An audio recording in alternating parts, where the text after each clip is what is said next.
শুরুতে জানিয়ে দেব সিরিয়ায় ইসরায়েলি হামলায় নিহতের সংখ্যা 12। জানিয়ে দেব হামাস রাজি হলে ইসরায়েলের যুদ্ধবিরতিতে সম্মত হবে বলছে যুক্তরাষ্ট্র। এছাড়া রয়েছে গাজায় শরণার্থী শিবিরে ইসরায়েলি হামলার নিহত অন্তত 10। এদিকে ইসরায়েলিদের প্রবেশ নিষেধাজ্ঞা দিল মালদ্বীপ। সর্বশেষ জানিয়ে দেব চীনকে ফিলিপাইন প্রেসিডেন্টের হুঁশিয়ারি। সিরিয়ায় ইসরায়েলি হামলায় নিহত 12। সিরিয়ায় ইসরায়েলি বাহিনীর হামলায় 12 জন নিহত হয়েছেন। যুক্তরাজ্য ভিত্তিক Syrian observatory for human rights জানিয়েছে, সিরিয়ার উত্তরাঞ্চলে অবস্থিত আলেপ্পা শহরের কাছে একটি কারখানায় ইসরায়েলি হামলায় অন্তত 12 ইরানপন্থী যোদ্ধা নিহত হয়েছেন। খবর আল জাজিরার। সিরিয়ার প্রতিরক্ষা মন্ত্রণালয় নিহতের সঠিক সংখ্যা নিশ্চিত করতে পারেনি। শুধুমাত্র জানানো হয়েছে যে মধ্যরাতের কিছু সময় পর ইসরায়েলি শত্রুরা আলেপ্পার দক্ষিণ পূর্ব দিক থেকে কিছু অবস্থান লক্ষ্য করে বিমান হামলা চালিয়েছে। এতে বেশ কয়েকজন নিহত হয়েছেন, সম্পদের ক্ষয়ক্ষতিও হয়েছে। Syrian observatory for human rights জানিয়েছে, আলেপ্পার উত্তরে অবস্থিত হায়ান শহরের হামলায় বেশ কয়েকজন সিরীয় ও বিদেশি যোদ্ধা নিহত হয়েছেন। হামলার পর একটি কারখানায় শক্তিশালী বিস্ফোরণের খবর পাওয়া গেছে। ইসরায়েল সিরিয়ায় এই পর্যন্ত কয়েকশো হামলায় বারবার হামলা চালিয়েছে। যদিও তারা প্রতিবেশী দেশটির বিরুদ্ধে চালানো সামরিক অভিযানের কথা খুব কমই স্বীকার করেছেন। বেশিরভাগ সময় তারা হামলা চালানোর কথা অস্বীকার করে আসছে। ইসরায়েলের সামরিক কর্মকর্তারা বলেছেন, হিজবুল্লাহ সহ ইরান সমর্থিত যোদ্ধারাই সিরিয়ায় হামলার মূল লক্ষ্যবস্তু। গত 7 অক্টোবর ইসরায়েল সীমান্তে প্রবেশ করে আকস্মিক হামলা চালায় ফিলিস্তিনি স্বাধীনতাকামী সংগঠন হামাস। এরপরেই পাল্টা আক্রমণ শুরু করে ইসরায়েল। গাজায় হামাসের বিরুদ্ধে ইসরায়েলের যুদ্ধ ঘোষণার পর থেকেই সিরিয়ায় ইসরায়েলের হামলা বেড়ে গেছে। এদিকে হামাস ইসরায়েল রাজি হলে ইসরায়েলের যুদ্ধবিরতিতে সম্মত হবে যুক্তরাষ্ট্র। হামাস যদি যুক্তরাষ্ট্রের দেওয়া যুদ্ধবিরতির প্রস্তাবে রাজি হয় তাহলে ইসরায়েলও রাজি হবে, এমন দাবি করেছেন হোয়াইট হাউসের জাতীয় নিরাপত্তার পরামর্শক জন কির্বি। গত শুক্রবার মার্কিন প্রেসিডেন্ট জো বাইডেন 3 ধাপের একটি যুদ্ধবিরতির প্রস্তাব উত্থাপন করেন। এতে গাজায় সব ধরনের হামলা এবং বন্ধ ও জিম্মি মুক্তির কথা বলা হয়েছে। এ ব্যাপারে জন কির্বি বলেছেন, বাইডেনের ঘোষিত প্রস্তাবটি ছিল ইসরায়েলের প্রস্তাব। আমাদের আশা ইসরায়েলের এই প্রস্তাবটি যেটি হামাসের কাছে পাঠানো হয়েছে তারা যদি রাজি হয় তাহলে ইসরায়েল বলবে আমরাও রাজি আছি। বাইডেনের প্রস্তাব দেওয়ার পরপরই হামাস জানায় তারা এই প্রস্তাবে ইতিবাচক আছে। তবে দখলদার ইসরায়েলের প্রধানমন্ত্রী বেঞ্জামিন নেতানিয়াহু জানিয়েছেন, হামাসকে নির্মূল না করা পর্যন্ত তারা গাজায় যুদ্ধ বন্ধ করবে না। যদিও ইসরায়েলি এক কর্মকর্তা মার্কিন সংবাদ মাধ্যম সিবিএস নিউজকে জানিয়েছে, বাইডেন যে প্রস্তাব দিয়েছেন সেটি প্রধানমন্ত্রী নেতানিয়াহু ও যুদ্ধকালীন মন্ত্রিসভা অনুমোদন দিয়েছে। তবে গাজা থেকে সব জিম্মিকে মুক্ত করা ও হামাসের সামরিক ও প্রশাসনিক কাঠামো ধ্বংস করার আগে নেতানিয়াহু কোনো স্থায়ী যুদ্ধবিরতিতে রাজি হবেন না বলে জানিয়েছেন। প্রায় 8 মাস ধরে হামাস ও ইসরায়েলের মধ্যে চলা এই যুদ্ধে এখন পর্যন্ত 36,000-এরও বেশি ফিলিস্তিনি নিহত হয়েছেন। যারা বেঁচে আছেন তারা দুর্ভিক্ষ সহ নানা সমস্যায় পড়েছেন। এই কারণে এখন পর্যন্ত যুদ্ধবিরতির প্রতি জোর দিচ্ছে বিশ্বের সব দেশ। এদিকে গাজায় শরণার্থী শিবিরে ইসরায়েলি হামলায় নিহত অন্তত 10। ফিলিস্তিনের অবরুদ্ধ গাজা ভূখণ্ডের 2টি শরণার্থী শিবিরে ইসরায়েলি হামলায় 10 ফিলিস্তিনি নিহত হয়েছেন। এর মধ্যে বুইরেজ শরণার্থী শিবিরে হামলায় 6 ফিলিস্তিনি প্রাণ হারিয়েছেন। নিহত সবাই নারী ও শিশু। নুসেরাত শরণার্থী শিবিরে পৃথক ইসরায়েলি হামলায় আরও 4 ফিলিস্তিনি নিহত হয়েছেন। সোমবার 23 জন এই তথ্য জানিয়েছে সংবাদ মাধ্যম আল জাজিরা। সংবাদ মাধ্যমটি বলেছে, গাজার বুরেইজ শরণার্থী শিবিরে ইসরায়েলি বিমান হামলায় 6 জন নিহত হয়েছেন বলে ফিলিস্তিনের সরকারি বার্তা সংস্থা ওয়াফা নিউজ জানিয়েছে। হামলায় নিহত সবাই নারী ও শিশু।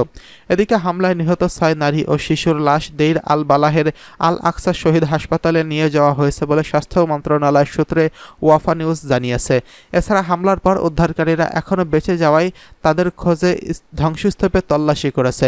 সোমবার মধ্যরাতের পর অকাল পরিবারের একটি বাড়িতে এই হামলার ঘটনা ঘটে। বুরেইজ শরণার্থী শিবিরে নুসেরাত শরণার্থী শিবিরে প্রায় 2 কিলোমিটার দূরে অবস্থিত। হামলায় এর আগে ইসরায়েলি বিমান হামলায় নুসেরাতেও 4 জন নিহত হয়েছেন। ওয়াফা নিউজ এজেন্সি জানিয়েছে, আল জাজিরা সংবাদদাতা জানিয়েছেন, এই হামলায় 4 জন নিহত হয়েছেন এবং আরও বেশ কয়েকজন আহত হয়েছেন।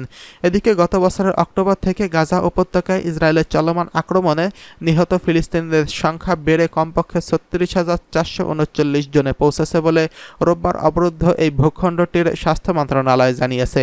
মন্ত্রণালয়ের বিবৃতিতে আরও বলা হয়েছে, হামলায় আরও ৮২,৬২৭ জন আহত হয়েছেন। বিবৃতিতে বলা হয়েছে, গত ২৪ ঘন্টায় ইসরায়েলি হামলায় ৬০ জন নিহত এবং আরও ২২০ জন আহত হয়েছেন।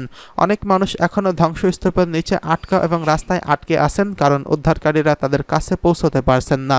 মূলত গাজায় অবিলম্বে যুদ্ধবিরতির দাবি জানিয়ে জাতিসংঘের নিরাপত্তা পরিষদের প্রস্তাব সত্ত্বেও ইসরায়েলের অবরুদ্ধ এই ভূখণ্ডটি তার নৃশংস আক্রমণ অব্যাহত রেখেছে।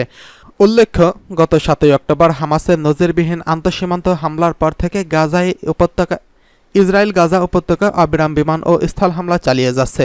ইসরায়েলি এই হামলায় হাসপাতাল, স্কুল, শরণার্থী শিবির, মসজিদ, গির্জাসহ হাজার হাজার ভবন ক্ষতিগ্রস্ত বা ধ্বংস হয়ে গেছে। এছাড়া ইসরায়েলি আগ্রাসনের কারণে প্রায় ২০ লাখেরও বেশি বাসিন্দা তাদের বাড়ি ঘর ছাড়তে বাধ্য হয়েছেন। মূলত ইসরায়েলি আক্রমণ গাজাকে ধ্বংসস্তূপে পরিণত করছে। জাতিসংঘের মতে ইসরায়েলের বর্বর আক্রমণের কারণে গাজায় প্রায় ৮৫% ফিলিস্তিনি বাস্তুচ্যুত হয়েছেন। আর খাদ্য, বিশুদ্ধ পানি ও ঔষধের তীব্র সংকটের মধ্যে গাজার সকলেই এখন খাদ্য নিরাপত্তাহীনতার অবস্থার মধ্যে রয়েছেন। অবরুদ্ধ এই ভূখণ্ডটির ৬০% অবকাঠামো ক্ষতিগ্রস্ত বা ধ্বংস হয়ে গেছে। ইসরায়েল ইতিমধ্যেই আন্তর্জাতিক বিচারিক আদালতে গণহত্যার অভিযোগে অভিযুক্ত করেছেন। ইসরায়েলিদের প্রবেশ করতে দেবে না মালদ্বীপ। ফিলিস্তিনের অবরুদ্ধ গাজা উপত্যকায় আগ্রাসন চালানোর জেরে ইসরায়েলি পাসপোর্টধারীদের নিষিদ্ধ করেছে মালদ্বীপ সরকার। এই নিষেধাজ্ঞা কার্যকর করা হলে ভারত মহাসাগরে ছোট্ট এই মুসলিম প্রধান দেশে আর কোনো ইসরায়েলি প্রবেশ করতে পারবে না। আল জাজিরার প্রতিবেদনে বলা হয়েছে, মালদ্বীপের প্রেসিডেন্টের কার্যালয়ে একজন মুখপাত্র এক বিবৃতিতে বলেছেন, প্রেসিডেন্ট মোহাম্মদ মুইজ্জু ইসরায়েলি পাসপোর্টের উপর নিষেধাজ্ঞা আরোপ করার সিদ্ধান্ত নিয়েছে। তবে নতুন আইন কবে থেকে কার্যকর করা হবে সেই সম্পর্কে তেমন কিছু বলেননি তিনি। প্রতি বছর বিশ্বের বিভিন্ন দেশের লাখ লাখ পর্যটক মালদ্বীপে ভ্রমণে যান। ফিলিস্তিনের পাশে মালদ্বীপবাসী নামে একটি জাতীয় তহবিল সংগ্রহের প্রচারণায় ঘোষণা দিয়েছেন মুইজ্জু। গত বছর প্রায় ১১,০০০ ইসরায়েলি মালদ্বীপ ভ্রমণে গিয়েছিলেন, যা দেশটির মোট পর্যটকের ০.৬%। তবে মালদ্বীপের সরকারি তথ্য অনুযায়ী চলতি বছরের প্রথম ৪ মাসে মালদ্বীপে যাওয়া ইসরায়েলিদের সংখ্যা ৫২৮ জনে নেমে এসেছে। এই সংখ্যাটি গত বছরের একই সময়ের তুলনায় ৮৮% কম। গত অক্টোবরে শুরু হওয়া গাজা যুদ্ধ ঘিরে ইসরায়েলের বিরুদ্ধে মালদ্বীপের জনগণের মধ্যে ক্ষোভ বেড়েই চলেছে। এছাড়া এদেশে ইসরায়েলিদের প্রবেশ নিষেধাজ্ঞা আরোপ করতে বিরোধী দল ও জোট সরকারের মিত্ররা প্রেসিডেন্ট মুইজ্জুকে চাপ দিয়ে আসছিল। এদিকে চীনকে হুঁশিয়ারি দিল ফিলিপাইনের প্রেসিডেন্ট। সম্প্রতি দক্ষিণ চীন সাগরের ভূখণ্ড নিয়ে চীন ও ফিলিপাইনের মধ্যে দীর্ঘদিনের চরম বিরোধে উঠেছে। ঠিক এমন সময় ফিলিপাইনের প্রেসিডেন্ট ফার্দিনান্দো মার্কোস জুনিয়র চীনকে দক্ষিণ চীন সাগরের রেড লাইন সীমারেখা অতিক্রম না করার জন্য সতর্ক বার্তার মাধ্যমে কঠোর হুঁশিয়ারি দিয়েছেন। মার্কিন যুক্তরাষ্ট্রের লর্ড অস্টিন সহ সারা বিশ্বের প্রতিরক্ষা প্রধানদের উপস্থিতিতে সিঙ্গাপুরে একটি প্রতিরক্ষা নিরাপত্তা ফোরামে বক্তৃতা করার সময় মার্কোস এই হুঁশিয়ারি দেন। শুক্রবার মার্কোস হুঁশিয়ারিতে বলেন, চীনের আগ্রাসী কর্মকাণ্ডের ফলে যদি কোনো ফিলিপাইনের নাগরিক মারা যান, ফিলিপাইন সেটিকে যুদ্ধের পর্যায়ের কাজ হিসেবে মনে করবেন।